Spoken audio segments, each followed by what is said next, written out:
How are you gonna follow yourself? All right. Michael.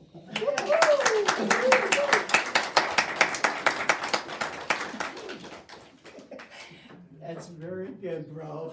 Not too many people can read my writing. Oh, boy.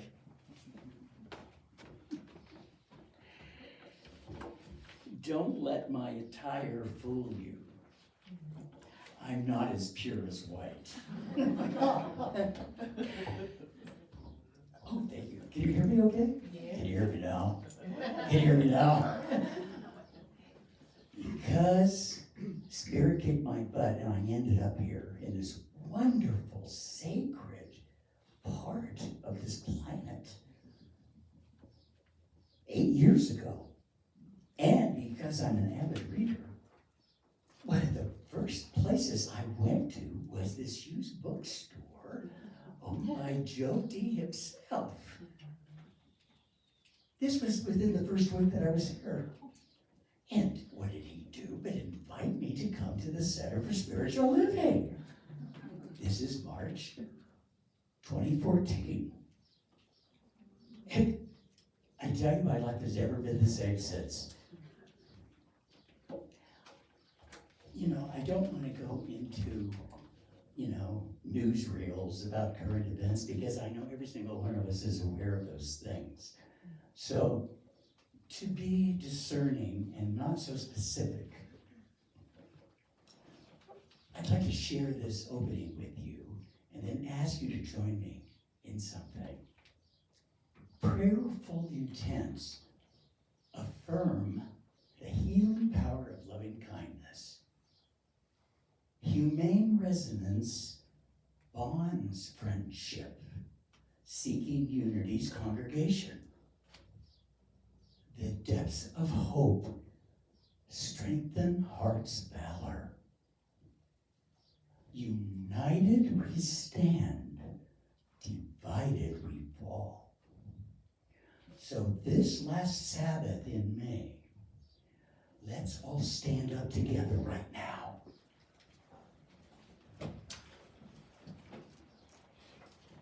Let's share a sacred moment of reverent silence for all who suffer and grieve.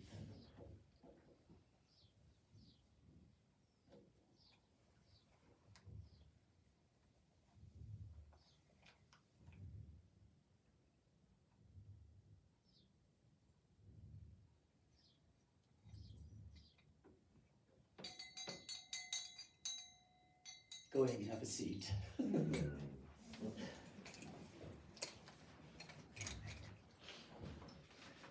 I know that time is limited, and I tend to have diarrhea of the mouth, so forgive me in advance, please.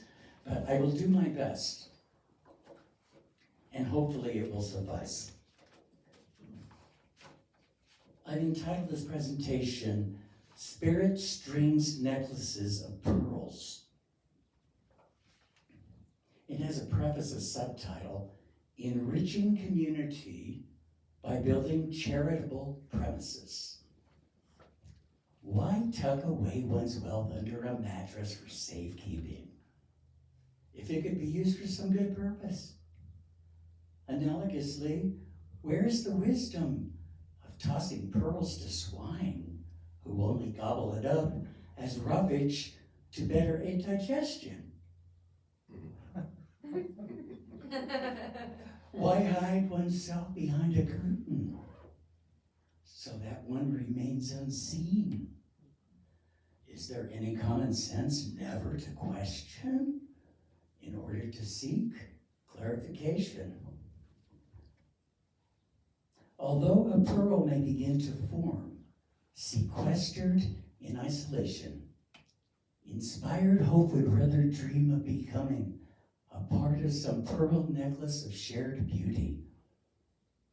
Isn't the true value of a whole far more than the sum of its parts, disaggregated from each other? No one is so bereft of despairing poverty that they have nothing left to give.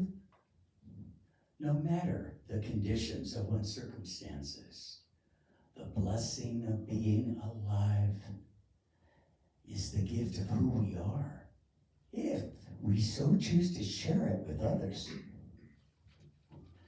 Deplorable self-pity, woe is me, would presume to think that one's life possesses no value, since such an attitude is the thief of self-esteem. Have nothing to do with such nonsense. Unshackled from that bondage of suppression, rather stubbornly take back inherent empowerment's integrity. It is designed to inspire one's authentic self. Beseech the Great Spirit, which enlivens us all, and join forces with its benevolence.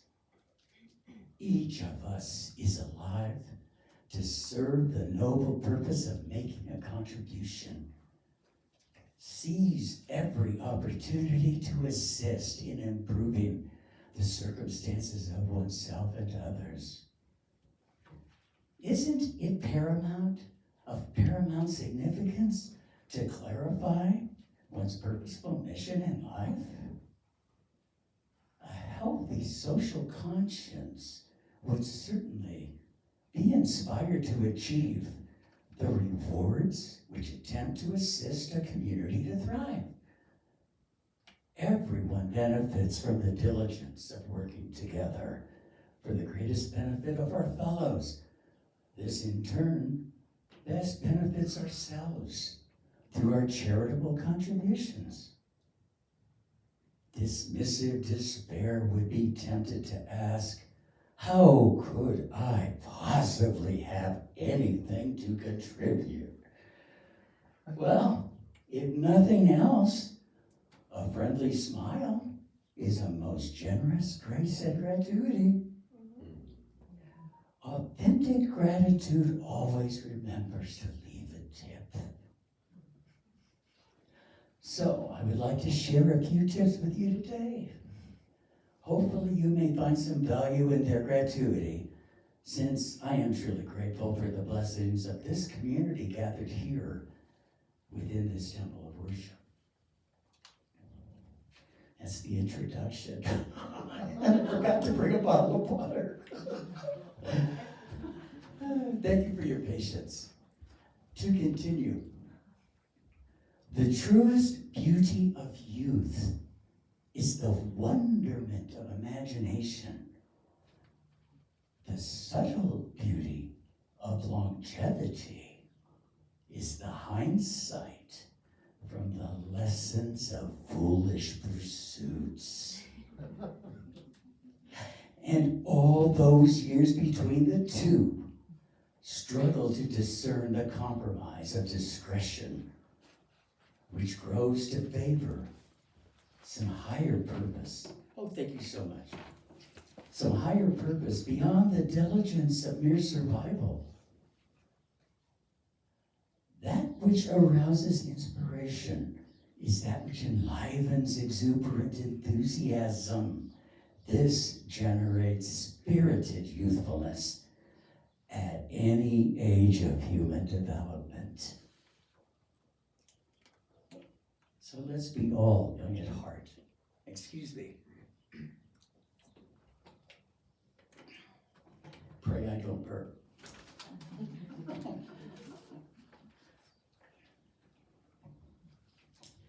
Because of its uplifting allure, beauty beckons the quest to discover its many diverse facets. These often are found in unexpected or unusual places.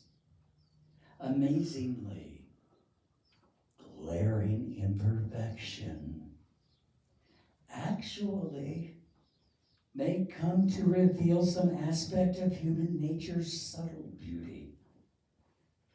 Even dusty antiques may reveal that one person's discarded debris could become another person's treasured discovery. Along a lifetime's path, the ruts of despair may require finding a detour which could manifest as a surprising blessing in disguise. The challenge of confronting obstacles of uncertain outcomes may cultivate novel viewpoints. As Ernest Holmes had observed, and we hear all the time, change your thinking, change your life. So with these perspectives, I'd like to invite us to embark on a journey together. Let's launch with Ernest Holmes' promise that the perception of wholeness is the consciousness of healing. We are aspects of that which enlivens all that is perceived from amongst the diversity of innumerable viewpoints, many of which are colored with emotion. Consciousness abounds from mind and heart, fueled from within timeless moments of reflective contemplation. Consider how, as we have accepted the invitation to gather around within this temple, we create an elegant necklace of pearls enriched within a soulful center of spiritual living. I would like to suggest that each of us are the pearls of stardust from which radiant light embraces us all. I would like to propose that every soul possesses some of what has been the innate beauty of lost innocence within the origin from which we have come, and to which some of us at least hope to return after we have completed our life's mission. Therein does beauty reside, not unlike the germ of a seed, destined to root within a gracious earthen womb, predisposed to sprout in order to reach for the warmth of sunlight, and then is lulled by the various phases of a tranquil moon as we dream to restore ourselves to health. That which my Native American roots prefer to honor as the Great Spirit of unconditional love seems to graciously embrace with generous affection from within mysterious depths, which seem to suggest that one's home truly is where one's heart resides. Soul seems to possess the choice to choose love over dread, since affection cannot be coerced, nor can life's expiration date be realistically dismissed. However, a life lived in fear is not a life worth living after all. The Taoist voice of Lao Tzu once professed that in my end is my beginning. Thus is the precious gift of life worth celebrating at every opportunity. Beyond our vehicle's obvious mortality, soulful inspiration seems to aspire to thrive from the gratitude which is known to provide renewal and hope, especially when aroused by the beauty of empathic intuition. Some souls are called to share what has been given to them out of compassion for others all along life's meandering paths. From the wedding of mind and heart, my personal preference would like to propose that human nature itself is predisposed to be a social being, whether shy, demonstrative, or somewhere in between intimacy and congregation. Soul is empowered to choose, which the beauty of love is inspired to beckon.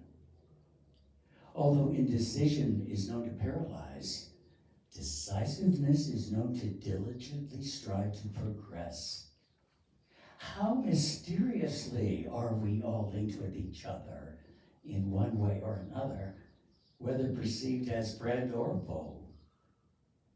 At times, dread seems to persuade a soulful pearl to clam shut as a defensive posture, concealing the whereabouts of its innate beauty.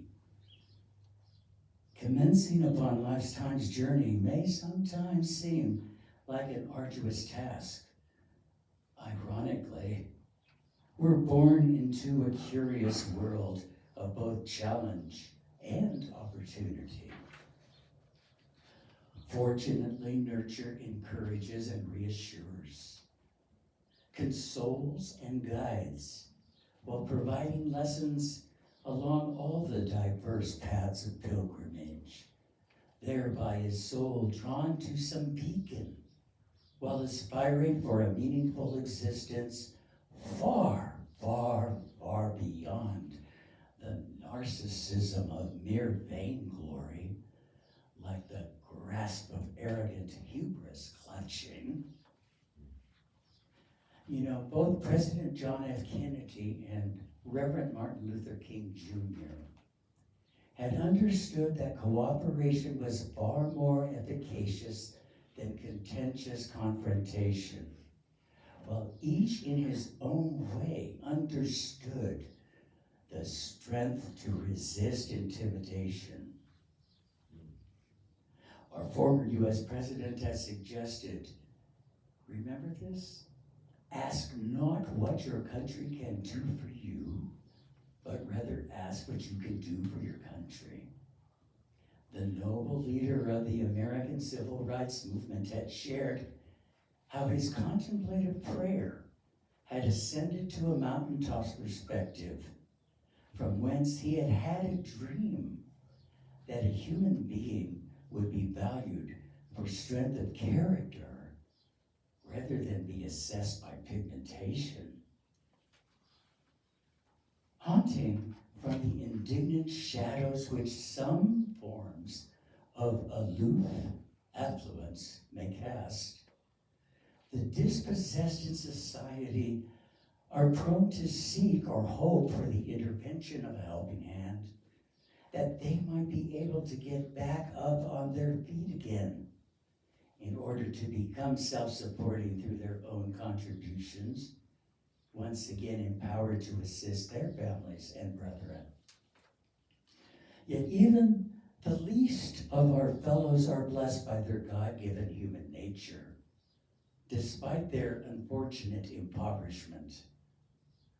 One famous rabbi once prophesied that the poor will always be among us.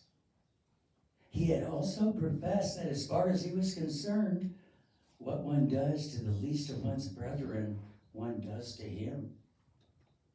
This seems to infer that we are all connected with one another because of our shared humanity.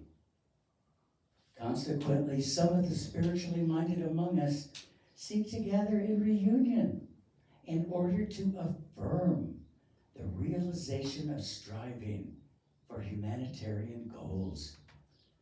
Perhaps it may be true that many are called, yet merely just a few may feel chosen to heed the clarion call of assisting their fellows. Some have noted that this could be deemed as spirituality's golden rule. This seems to be at the core of joyfully inspired living. Some of those with inspired vision and attentive listening skills have noted that compassion could be deemed as spirituality's elegant pearl. This seems to be at the core of compassionate living. From the apples which don't fall far from the tree, the fruits of historic seeds may also become the living histories that become the soulful pearls for the gentle necklace adorning peaceful coexistence. This ephemeral jewelry not only encircles the mind's crown, but is also drawn to the depths of heart, within whose nurturing bosom mindful empathy resides. From one famed Sermon on the Mount, Prophecy had portended that the meek shall inherit the earth. When we gather, let us remember to greet one another, welcoming each other in joyful reunion, like a prodigal's return home is warmly embraced. May the grace of gratitude help us to encourage one another as we negotiate from our differences in order to recognize our similarities. The ultimate truth may well be that when all is said and done, the divinity of love is all that has ever really mattered. The estranged alienation of sequestered pearls patiently dreaming for the opportunity of gathering together with others of their kind may come to hope, may come to form and hope that the elegant necklace of strung pearls will exquisitely adorn spiritual fellowship. Just a little bit more.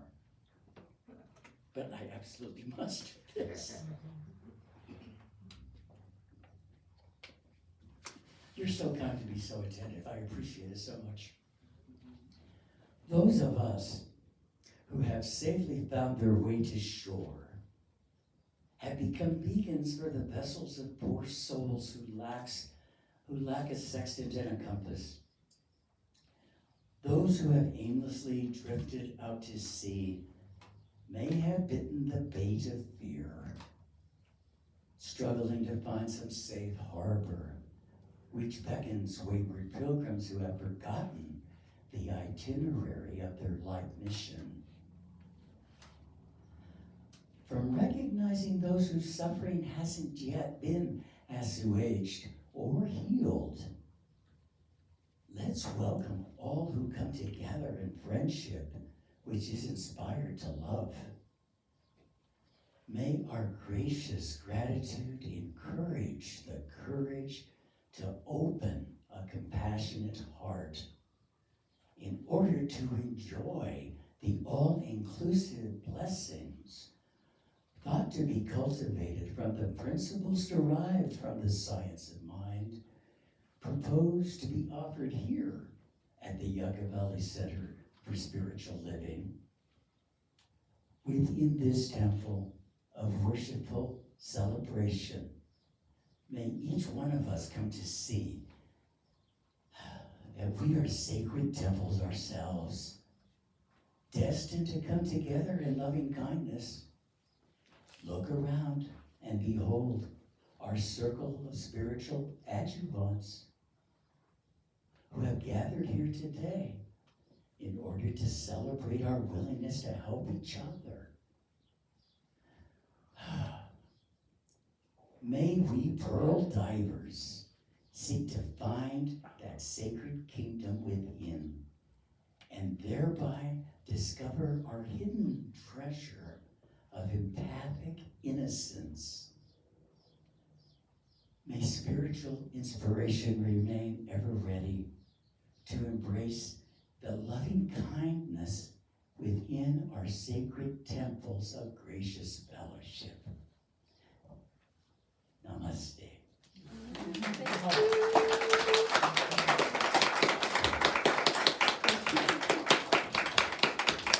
Yeah, that's it.